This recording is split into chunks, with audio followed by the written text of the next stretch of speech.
Hello students, I am Subhashini Mudalia going to teach metal and non-metal, right? This is the part 3. We are going to study about the content. Let's go ahead. So in this slide, we are going to study about the reaction of metal with water, reaction of metal with acid, reaction of metal with solution of other metals and salts, reaction of metal with non-metals, electronic configuration of metal and non-metal. So this we have studied earlier also, that when metal reacts with water gives what? So this is the apparatus set up for the finding when metal reacts with water. See here in the test tube they have taken a glass bowl which is soaked in water. Here the Bunsen burner are there, so they are applying the heat. Metal is kept over here, so from the heat, when the heat is passed over here, metal reacts, right? So it goes down. So what will happen when metal reacts with the air? You know that when metal reacts with the air, it gives metal oxide. Yes? And here when metal oxide reacts with water, it gives metal hydroxide, as well as the hydrogen gas is released over here. Yeah. So this is the delivery tube and the test tube is set up as a upside down. We are going to study something new in this chapter, that is aqua regia. Now what is aqua regia? It's a highly corrosive as well as fuming liquid and is one of the few reagents that is able to dissolve the gold and platinum. Have you ever heard that gold is getting dissolved? You might be went for the jewelry shop to dissolve the gold. So what are the chemicals they are using for dissolving the gold? That is 3:1. 3 times of hydrochloric acid and 1 time of nitric acid is applied so it to dissolve gold. So aqua regia, that means Latin lit, that is royal water or king's water. It's a aqua regia. Why it's king's water? Because it dissolves gold. Yeah.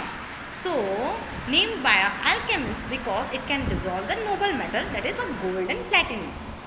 See here that gold dissolves in the aqua regia. What is the aqua regia? How it is formed? By nitric acid as well as a hydrochloric acid. There is a gold coin.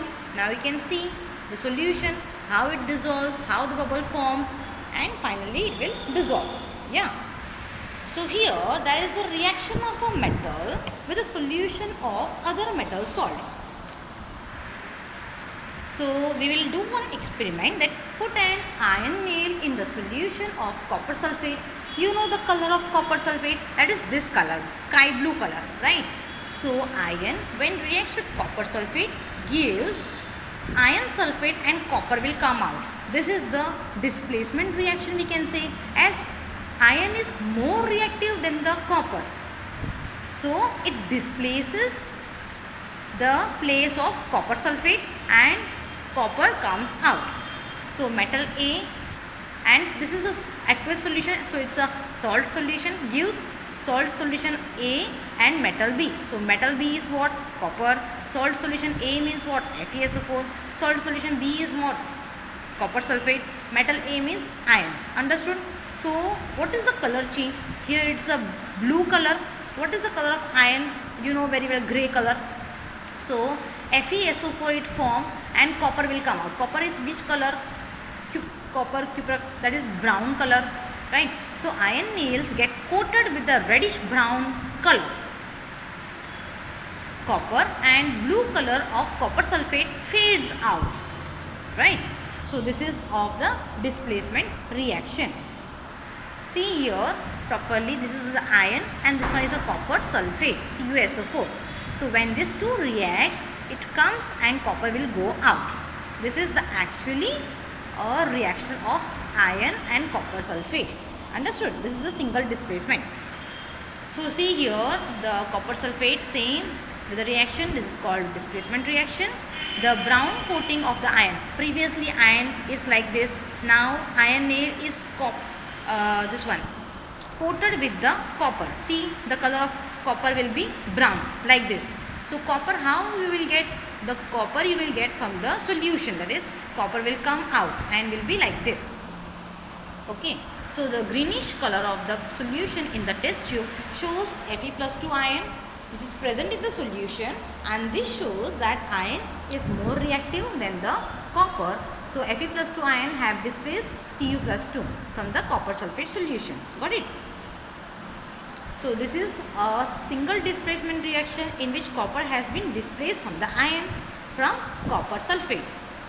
A more reactive metal can displace a less reactive metal from its compound in a solution.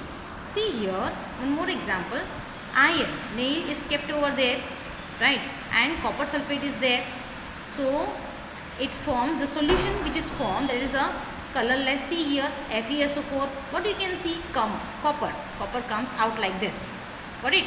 So we have the another example also. See here, right? How nicely there is a copper wire first. Copper wire is added, and the solution is of silver nitrate, AgNO3. So in this iron and copper is most reactive, so it displaces, and in silver and copper is more reactive, so it displaces the silver. So silver comes out like this in form. And what is the solution over here? That is a copper nitrate. Now understood? So whatever is a more reactive, it reacts, it displaces the content. Understood? Next, here you are going to study about the electronic configuration of some metals and non-metals. Now what is electronic configuration? There is a 4 layer, right? 4 orbit, you can say, first shell, second shell, third shell, and the fourth shell, KLMN. So always remember, first shell fulfills only 2 electrons. You should remember the name of the metals as well as the electronic number. Sodium is 11, magnesium 12, aluminum 13, potassium 19, and calcium 20. First 20 metals, that is atomic number, you need to remember. You know that very well. Hydrogen, helium, lithium, beryllium, boron, carbon, nitrogen, oxygen, fluorine, neon, right? Then sodium, magnesium, aluminium,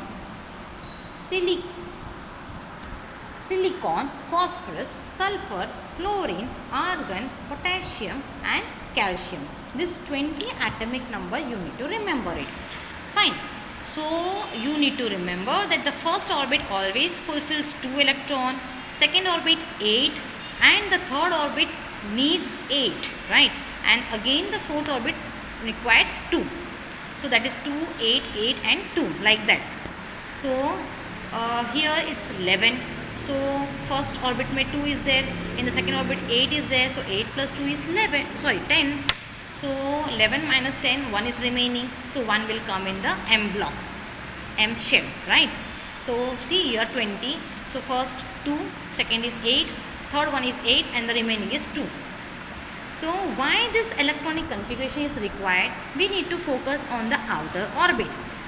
Whatever orbit number electron is there, that is its valency. Like the valency of sodium is Na+, valency of magnesium is Mg plus 2, aluminium is Mg plus 3, and here it's completely shell. See here, this one to fulfilled, and here you are having the outer shell. So outer shell of potassium is 1, so K plus, that is K plus 1, or calcium is Ca plus 2. And see here in the non-metal, we need to fulfill 8. So we will not write nitrogen is plus 5. How much electrons we can take? 5 electron giving is easy, or 3 electrons we can take, because we require to fulfill 8 electrons over here, right? So 3 electrons we can take from the other element, that is easy. So here nitrogen is minus 3, oxygen is minus 2, fluorine is F minus 1, because 1 is required and here is 2 required, and phosphorus again P is minus 3, sulfur S minus 2, chlorine is minus 1. we are taking, that's why it's minus. We are donating, here in the metal it is donating, right? 1 electron we are giving, right? So it's a plus, Na plus. Donor is a plus, acceptance is a negative. Fine. So sodium, a metal, is a silver colored metal that reacts so violently with the water that flames are produced due to formation of a hydrogen gas. So it's a vigorous reaction. Its color is a silver color. What about chlorine? It's a non-metal. It's a greenish colored gas, right? So hydrochloric acid you have seen or might heard about that same thing, might seen in the videos, audios, right? So it's a greenish colored gas which is so poisonous that is used as a weapon in the World War. It's used in the explosive. It is used in the industry for the chemical reactions. Fine. When chemically bonded together, so what they are going to tell? Actually, sodium is also vigorous reaction. Chlorine also highly reactive as well as poisonous. So when these two react with each other, it forms sodium chloride, which is a salt. It is safe to use. We are using as a table salt, right, at home. So that is what it changes properties. Before it is very special that it is a highly reactive, and chlorine also highly reactive. Now it's a, when these two reacts with each other, it forms a compound that is a sodium chloride. See how it forms. See the shell. First one shell is 2 and then 8 and then 1, right? And chlorine is here. In the first orbit it's 2 and second orbit is 8 and the third orbit is how? It's a 7, right? So 1 they are sharing from here to here. It gives what? Sodium chloride. It's given, see here, Na1 is donated, so Na plus, and chlorine 1 they are taking, that's why Cl minus.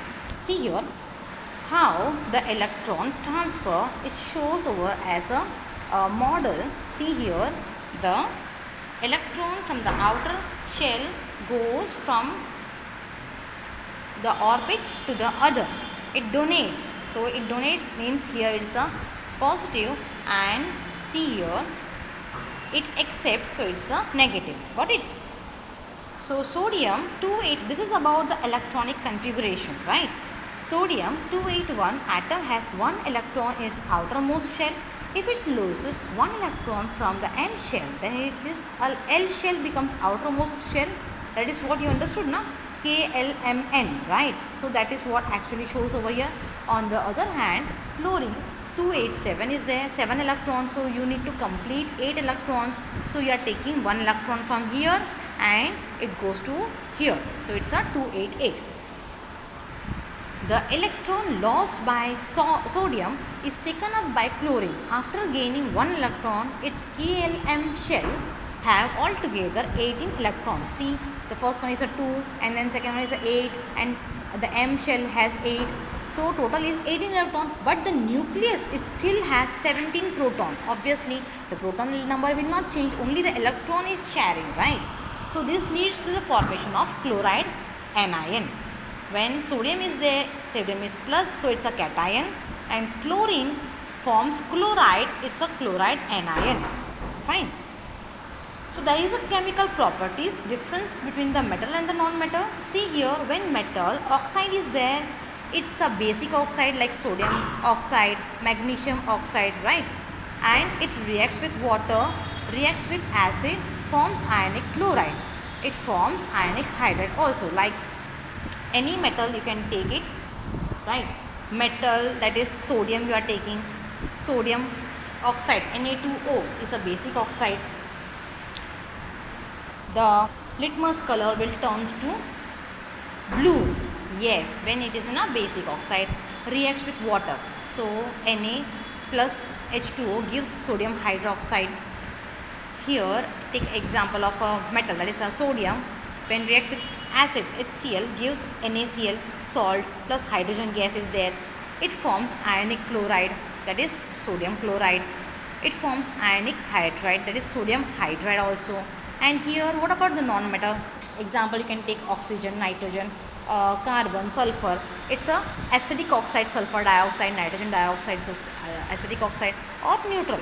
It does not react with water, it does not react with acid, it forms a covalent. And now what is ionic and what is covalent will be teach in the next lecture. Ionic means right now we have shown that is donating and accepting. Covalent means what? Sharing of the electron. It forms covalent hydride. Covalent hydride like C6H12, like glucose is there, fine. Then methane is there. That is all what? Covalent hydride. Okay, thank you. Hope you understood the content very well. Prepare the chapter properly.